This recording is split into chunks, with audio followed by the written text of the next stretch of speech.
오늘 분석해볼 기업은 대한항공입니다. 대한항공은 여객사업, 화물사업, 항공우주사업을 주사업으로 영위하고 있습니다. 매출 비중은 별도 기준으로 여객사업이 55.6%로 가장 크게 차지하고 있습니다. 월봉으로 차트 보시면요, 과거부터 꾸준하게 올라주는 이런 성장하는 기업은 아닙니다. 그러니까 이런 업황이라든지 유가, 그리고 뭐 경제적인 상황, 그리고 뭐 코로나 같은 특수성도 있겠고요, 운임 뭐 이런 것들, 이런 여러 가지 요소들에 의해서 이제 업황이 꺾였다가 올라갔다를 이제 반복을 좀 하는 기업으로 보시면 되겠고, 자, 다시 일봉으로 돌아가서 최근의 상황 보시면은 꾸준하게 좀 우하향하면서 지금 굉장히 좀 추세적으로 하락하고 있습니다. 그렇기 때문에 자, 이제 우리가 좀 많이 힘든 상황에서 언제쯤 이제 반등이 나올 수 있을지 분석을 통해서 알아보도록 하겠고요. 자, 그리고 여러분들 대부분 지금 다 물려 계신 구간으로 판단이 되죠. 그렇기 때문에 이제 향후 주가에 어떻게 대응해야 될지, 물타기도 어떤 식으로 진행을 해야 될지, 투자 전략까지 함께 알아보도록 하겠습니다. 자, 이어서 수급 상황입니다. 이제 한 달 기준으로 개인이 샀고요, 외국인과 기관이 팔고 있습니다. 자, 최근까지도 같은 포지션 유지하고 있는 모습이고요. 자, 이어서 공매도 비중 보시면 살짝 올라온 것을 우리가 확인할 수 있습니다. 그래서 이제 심심치 않게 이제 두 자릿수 계속해서 좀 보여주고 있으면서 공매도 부담은 좀 있는 상황이 되겠습니다. 뭐 엄청난 기업까지는 아니지만 그래도 부담이 좀 생겼다 정도로 보시면 되겠고, 이를 증명하듯이 이제 대차장고도 많이 올라왔어요. 보시면 과거 1000만대에서 500만대까지 이제 절반으로 줄이긴 했거든요. 하지만 최근 들어서 다시 한번 800만대까지 올라온 것을 확인할 수 있습니다. 그래서 공매도 부담이 좀 있는 기업이고요. 이제 이어서 재무제표 분석 시작해 보도록 하겠습니다. 먼저 2018년도 매출부터 보시면요, 13조, 12조, 7조 우하향 하다가 다시 반등을 합니다. 9조, 14조, 올해도 조금 올라갑니다. 거의 15조 가까이 이렇게 기록할 것으로 보여지고요.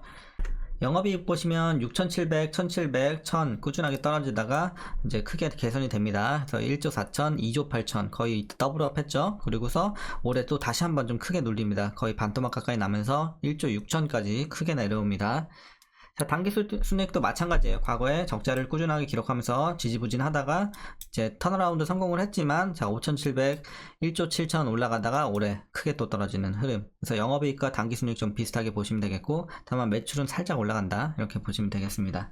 그래서 실적은 올해 좀 최악을 기록할 것으로 보여지고요, 최근 들어서는. 자, 이어서 부채 비율 보시면 굉장히 높았습니다. 과거에 700, 800 뭐 어마어마했죠. 600, 280, 210, 190까지 좀 떨어집니다. 그래서 꾸준하게 떨어진다는 점은 굉장히 좋아 보이지만 여전히 좀 더 떨어질 필요가 있는 수치입니다. 그래서 여전히 부채 부담은 있지만 과거에 비해서 상당히 많이 내려오고 있다 이렇게 보시면 되겠고요. 자, ROE 보시면요, 이때는 뭐 순이익 적자였죠. 마이너스 기록을 했고, 이후로는 11, 21, 올해는 10 정도 기록을 할 것으로 보여지면서 꾸준한 두 자릿수 그래도 좋아 보입니다. 물론 그래도 수익성은 작년보다는 많이 꺾였죠. 자, 이어서 EPS 보시면요, 이제 주당 순이익도 마찬가지예요. 이제 마이너스 기록을 했다가 이제 작년에 굉장히 좀 크게 치솟았다가 올해 좀 크게 내려오는 흐름. 그래서 이제 실적과 비슷하게 다 보시면 되겠고, 그리고 올해 배당금 보시면 이제 작년엔 750원이었고 올해는 실적이 좀 부진하다 보니까 650원 정도 일단은 기대가 되고 있습니다. 그래서 이대로 배당을 하게 된다면 현재 종가 기준으로 계산해 봤을 때 약 2.97%, 거의 3%로 보시면 되겠네요. 그래서 3% 정도의 이제 배당을 할 것이다 라고 보여집니다. 자, 그래서 배당은 좀 괜찮은 수준이고요. 이제 올해 추정 PER은 8.1배, PBR은 0.83배 나오고 있습니다. 그리고 현재 주가 밸류 상황은 약간 고평가입니다. 그러니까 주가가 굉장히 많이 떨어져서 지금 바닥 아닌가 싶을 정도로 많이 떨어졌는데도 여전히 약간은 고평가되어 있다. 그러니까 살짝 비싼 구간이다 이렇게 보시면 되겠습니다. 왜냐면 실적이 그만큼 반토막이 났기 때문이죠. 자, 이렇게 보시면 되겠고요. 이어서 동사 관련 이슈 한번 살펴보도록 하겠습니다. 자, 일단 1분기 별도 기준 매출은요, 전년 동기 대비해서 13.9% 좀 소폭 증가를 했습니다. 하지만 영업이익이 중요하잖아요. 그래서 영업이익은 시장 전망치를 좀 하회하면서 아쉬운 성적이 나왔습니다. 이제 화물 같은 경우는 이제 전 세계 경기 둔화와 여객기 공급 확대에 따른 운임 경쟁으로 수송량이 전년 동기 대비 21.6% 좀 크게 감소를 했습니다. 그리고 운임 또한 41%가량 이제 급락을 하면서 매출이 절반가량 아까 우리가 확인한 것처럼 많이 떨어졌습니다. 자, 이렇게 보시면 되겠고요. 그래서 1분기는 굉장히 안 좋았고, 다만 이제 항공 화물 수요는 이미 코로나 이전 수준까지 감소를 한 가운데 바닥이라는 인식이 확대가 되면서 매출 감소세는 그래도 좀 제한적이지 않을까 이렇게 보고 있는 상황입니다. 자, 그래서 이제 하락세, 그러니까 지금의 하락세가 굉장히 좀 가파르게 진행이 되고 있지만, 그래도 이제 앞으로는 조금 완만해지지 않을까, 이렇게 판단이 되고 있고, 대한항공의 1분기 여객 매출 보시면 이제 여객이 우리가 아까 말씀드린 것처럼 절반 이상 차지를 하는 가장 큰 사업이죠. 그래서 여객이 중요한데, 자, 여객 매출은 이제 코로나 이전 수준의 90%까지 도달은 했습니다. 이제 다만 이제 수요 지표는 2019년 대비 30% 아직은 좀 낮은 수준이고요. 중국 노선의 완전 정상화 여부가 국내외 여객 수요 정상화를 가를 것으로 보여집니다. 자, 그리고 이제 다음 이슈가 가장 중요한 오늘의 이슈입니다. 이제 대한항공 합병 관련해서 지금 위기가 찾아왔습니다. 그 배경에는 이제 유럽이 있고 미국이 있습니다. 먼저 유럽 관련해서 보시면요. 최근에 유럽연합 집행위원회가 대한항공의 이의제 기서를 통보를 했습니다.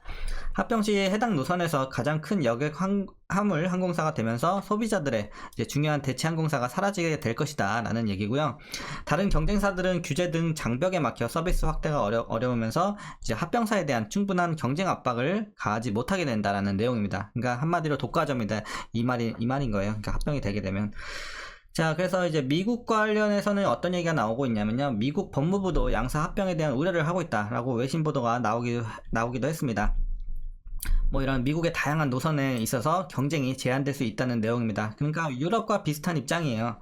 그래서 독과점 하는 이런 노선에 있어서 이런 경쟁 부분 이런 거에서 좀 우려가 되고 있다라는 거고, 그래서 이제 어떻게 이제 보셔야 되냐면 이제 각국 경쟁 당국의 우려를 해소를 하려면 운수권 및 슬롯 추가 반납에 이런 강력한 시정 조치가 필요하다라고 보여집니다. 그래서 대한항공은 이제 답변서 제출 및 적극적인 사정 조치 논의를 통해서 최종 승인을 이끌어낼 수 있도록 최선을 다할 계획이라고 합니다. 그래서 협조한다는 내용이죠. 그래서 EU 그리고 그러니까 유럽과 미국 경쟁 당국과 지속해서 좀 협의하겠다는 방침입니다. 그래서 어쨌든 협조를 하겠다 해서 최종적으로 이 합병을 끝내겠다는 얘기인데, 결국에는 이런 손해를 좀 입을 수밖에 없는 상황이에요. 이걸 이루기 위해서는, 합병을 이루기 위해서는. 그래서 그러니까 애시당초에는 아시아나 합병 관련해서 굉장히 좀 호재로 받아들여졌어요, 동사에 있어서. 근데 이제 이런 부분이 좀 차질이 생기면서 이제 오히려 좀 단기적으로 악재가 되고 있습니다. 그래서 최근에 하락까지도 이끌고 있는 상황입니다.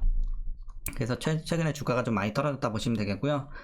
자, 지난해 실적 고점에 대한 우려는 이미 주가에 어느 정도 다 반영이 됐고요. 하반기로 갈수록 화물 매출 감소세 둔화와 국제선 여객 회복으로 인해서 이익 개선이 좀 가능할 전망입니다. 자, 그래서 어쨌든 좀 악재가 지금 껴있는 상황인데, 이제 여러분들 마지막으로 투자 전략 말씀드리면서 영상 마치도록 하겠습니다. 자, 먼저 신규 진입에 있어서는 저는 반대 의견 드리도록 하겠습니다. 물론 많이 내려온 건 맞지만 여전히 고평가에 있다는 점, 그리고 이 합병 관련 이슈 여기서 좀 뭔가 불확실성이 남아있기 때문에 해소가 되지 않았다는 점에서 일단은 조금 더 관망했다가 더 떨어지게 되면 그때 들어가시는 게 훨씬 더 좋아 보입니다. 그래서 그런 관점에서 일단은 반대 의견 드리고요. 자, 보유자분들 대부분 다 물렸다고 생각하면 될 것 같습니다. 그래서 다 물렸다는 가정하에 자, 어떻게 대응을 하시냐면요. 자, 만약에 이 최고점에서 뭐 3만원 위에서 물리신 분들은 일단 물 타셔야 돼요. 뭐 지금 타셔도 되고 좀 더 떨어지는 거 기대해보고 타셔도 상관없습니다. 어차피 큰 차이는 없어요. 워낙 위에서 물렸기 때문에 여전히 지금 물 타기 좋은 구간은 완전 좋은 구간까지는 아니더라도 충분히 위에서 물리신 분들은 괜찮다. 하지만 이제 중간 레벨에서 한 2만 뭐 6천원, 8천원 이런 데서 물리신 분들은요 조금 더 기다렸다 타세요. 지금 말고 일단 추가적인 하락까지도 조금 열려 있거든요. 물론 여기서 막 어마어마한 폭락이 나오고 뭐 이러지는 않을 거예요. 왜냐면은 지금 악재가 좀 껴있다고 하더라도 이미 대부분 좀 반영이 됐고, 그렇기 때문에 여러분들이 이제 추가적인 하락도 물론 열려는 있지만 엄청난 하락까지는 저는 보고 있지는 않기 때문에 여러분들이 조금 더 하락하는 걸 기대해 봤다가 이제 여기서 좀 타시면 좋을 것 같고, 밑에서 이렇게 물타기 좀 진행하시면 될 것 같고, 뭐 한 26,000원 밑에서 물리신 분들은 그냥 보유하세요.